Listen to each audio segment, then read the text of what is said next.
تحبون الله فاتبعوني يحببكم الله ويغفر لكم ذنوبكم والله غفور رحيم. Assalamu alaikum, akhi. Tu es prêt pour la suite de l'histoire? Wa alaykoum assalam, Tamim. Oui, plus que jamais. Alors installe-toi confortablement et écoute attentivement avec ton cœur. Désormais, les deux troupes se faisaient face. Les femmes de Quraysh, avec à leur tête Hind, la femme d'Abu Sufyan et la fille de Utba, circulaient entre les rangs et battaient le tambour en encourageant les hommes au combat. Elle excitait leur colère et simulait leur férocité. C'est alors qu'un des associateurs s'avança sur un chameau et défia les musulmans au combat singulier. Il s'agissait de Talha, fils d'Abu Talha al-Adbari. Il était tellement brave que les musulmans le surnommaient le bélier du bataillon. C'est Zobair, fils d'Al-Awwam, qui lui fit face. Il se rua sur lui tel un lion, sauta sur l'arrière de son chameau, le fit tomber à terre et le tua avec son épée. À la suite de ce duel, les deux camps se livrèrent bataille avec acharnement. La bataille fut violente et des deux côtés, les hommes luttaient avec ardeur. Hamza ibn Abd al-Muttalib combattit de son côté avec énormément d'ardeur. Il bondit comme un lion déchaîné, exécutant tous les grands du peuple de Quraysh, rien ne l'arrêtait. Cependant, Huwayshi ibn Habrab, l'esclave de Jubayr ibn Mut'im, était à l'affût. Il n'était pas venu pour participer au combat, mais uniquement pour assassiner Hamza afin d'obtenir sa liberté. Il décrit lui-même comment il avait tué Hamza. J'étais alors un esclave de Jubayr, fils de Mu'tim, dont l'oncle paternel Tu'ayma, fils de Adi, avait été blessé à la bataille de Badr, et lorsque les Qurayshites marchèrent sur Uhud, Jubayr me dit « Si tu tues Hamza, l'oncle de Mohammed, tu seras affranchi. » Je partis donc avec l'armée vers Uhud. J'étais un ami saint, habile avec le maniement de la lance. Je ne manquais presque jamais ma cible.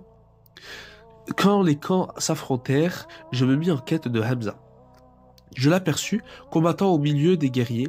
Il était semblable à un chameau gris cendré, frappant durement çà et là avec son épée sans que personne ne puisse lui résister. Par Dieu, alors que je m'apprêtais à le transpercer de ma lance, tout en me dissimulant parfois derrière un arbre ou un rocher, en espérant le voir se rapprocher davantage, je vis Siba, fils de Abd al-Uzza, arriver près de lui. Quand Hamza fut face à lui, il dit « Viens ici », et il lui asséna un coup fatal sur la tête. Alors, je saisis ma lance et la secouai jusqu'à la sentir bien en main, je la projetai vers lui, elle transperça le bas du ventre et ressortit entre ses jambes. Il tenta de venir vers moi, mais il fut terrassé par sa blessure. Je n'ai retiré ma lance de ses entrailles qu'après sa mort. Puis, je retournerai au campement, où je suis resté sans en sortir, car j'avais accompli la mission pour laquelle j'étais venu. Je ne l'ai tué que pour acheter ma liberté, et dès que je fus revenu à la Mecque, je devins un homme libre. Malgré la tristesse que je peux ressentir, je suis tout de même content pour ce noble guerrier, car Hamza, le lion d'Allah, est mort martyr. Qu'Allah lui accorde une belle place au paradis. Amin. La nouvelle se répandit chez les croyants, mais ils continuèrent le combat car ils combattaient pour Allah. Ils parvenaient à contrôler la situation, ils combattirent avec un tel acharnement et efficacité qu'ils firent fuir les associateurs. Les Qurayshites polythéistes commençaient à rebrousser chemin alors que les femmes les suppliaient de reprendre les armes. Les 50 archers que le prophète avait placés sur le mont parvinrent à protéger les arrières de l'armée musulmane des attaques de la cavalerie de Khalid ibn Walid. Voyant l'ennemi fuir et leurs frères musulmans ramasser le butin, ils s'écrièrent depuis la montagne « Le butin, le butin !» Ils dévalèrent la colline, mais leur chef, Abdallah ibn Jubayr, s'écria en leur rappelant l'ordre du prophète « Ô serviteurs d'Allah, restez fermes, ô gens, restez fermes, souvenez-vous de la parole du messager d'Allah, mais sur les 50 archers, seuls 9 demeurèrent auprès de leur chef pour obéir au prophète. » Oh, subhanallah, ils ont désobéi au messager d'Allah.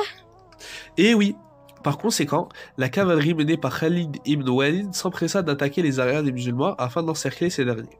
Les musulmans se retrouvèrent assiégés des deux côtés et se trouvèrent bloqués. Allah mentionne dans le verset 152 de la sourate Al-Imran « Et certes, Allah a tenu sa promesse envers vous, quand par sa permission vous les tuiez sans relâche, jusqu'au moment où vous avez fléchi, où vous vous êtes disputé à propos de l'ordre donné, et vous avez désobéi après qu'il vous ait montré la victoire que vous aimiez.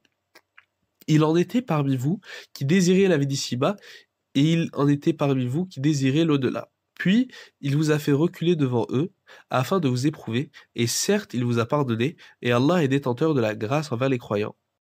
ولقد صدقكم الله وعده إذ تحسونهم بإذنه حتى إذا فشلتم وتنازعتم في الأمر وعصيتم من بعد ما أراكم ما تحبون منكم من يريد الدنيا ومنكم من يريد الآخرة ثم صرفكم عنهم ليبتليكم ولقد عفا عنكم والله ذو فضل على المؤمنين. Et, sais-tu qui s'est retrouvé à l'arrière? Le prophète Mohammed sallallahu alayhi wa sallam. Khalid ibn al-Walid le chercha pour le tuer. Le prophète était entouré d'un petit nombre de ses compagnons qui furent pour lui un bouclier humain. Alors il appela ses compagnons qui étaient au loin. Ô serviteur d'Allah, dirigez-vous vers moi.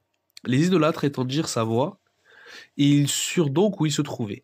Alors ils accoururent vers lui pour le tuer. Les compagnons protégeaient le message d'Allah jusqu'à la mort. 7 sur 9 mourut. Il ne restait à ses côtés que Talha ibn Ubayd Allah et Sa'd ibn Abi Waqas. Ce fut le moment le plus difficile pour le prophète. Les polythéistes lui jetèrent des pierres, des flèches et des lances. Son visage fut blessé, une de ses dents fut brisée et sa lèvre inférieure blessée.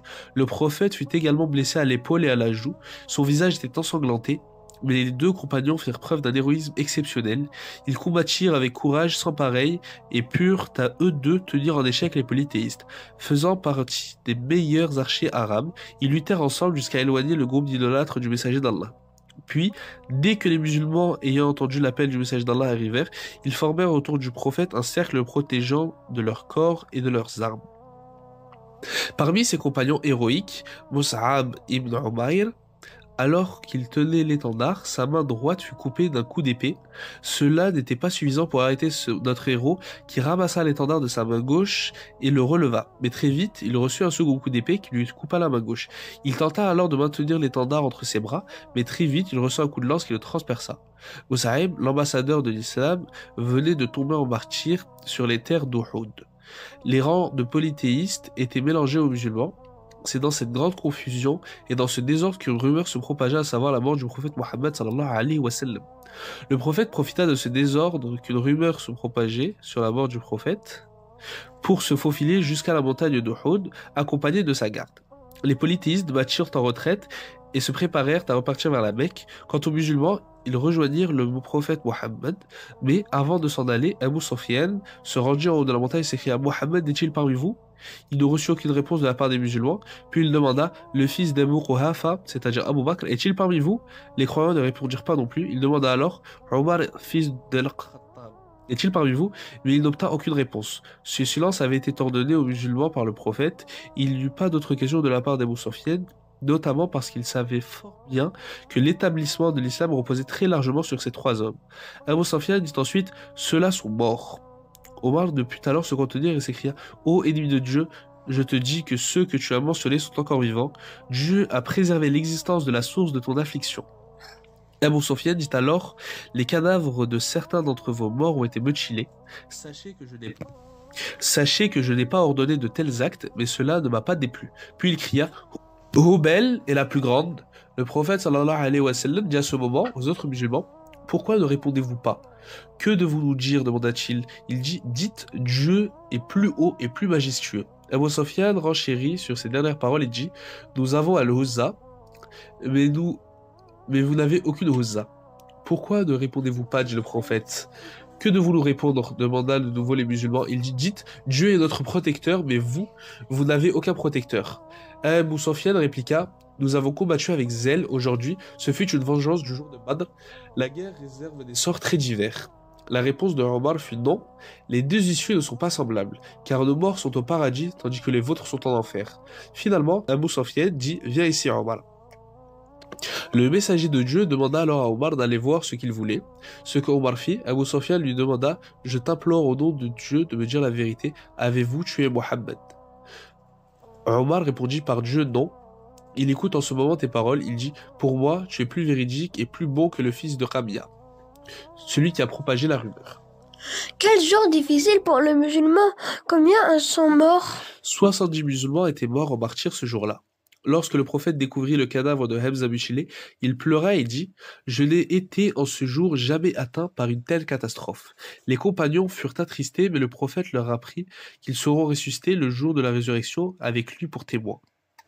Leurs blessures saigneront auprès d'Allah avec une odeur de musc, et ils sont maintenant vivants au milieu des fruits du paradis et de ses fleuves.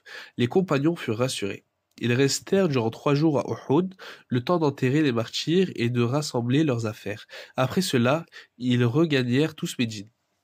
Jazakallah khairan, Tamim.